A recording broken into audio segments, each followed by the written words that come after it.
પ્રયાગરાજ મહાકુંભને લઈને social media પર ખોટી અફવા ફેલાવવાના સંબંધમાં પોલીસે 7 એકાઉન્ટ્સ પર એફઆઈઆર નોંધી છે.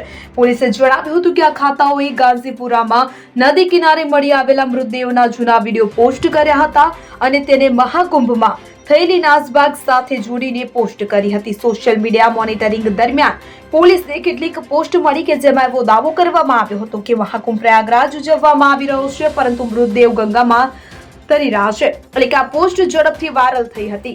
પોલીસે તપાસમાં જાણવા મળ્યું છે કે આ વિડીયો વર્ષ 2021માં ગાંજીપુરમાં નદી કિનારે મળેલા મૃતદેહોનો છે. ત્યારે મહાકુંભ સાથે જોડીને ખોટી અફવાઓ ફેલાવવામાં આવી રહી હતી.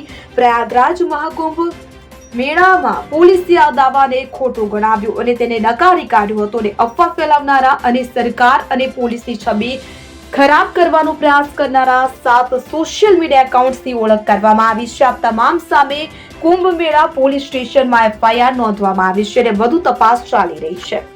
Bureau report CN24 news. હવે જુઓ દેશ દુનિયાની તમામ ખબરો તમારી આંગળીના ટેરવે. ઉઠાવો મોબાઈલ અને Google Play Store પરથી ડાઉનલોડ કરો અમારી CN24 ન્યૂઝ મોબાઈલ એપ.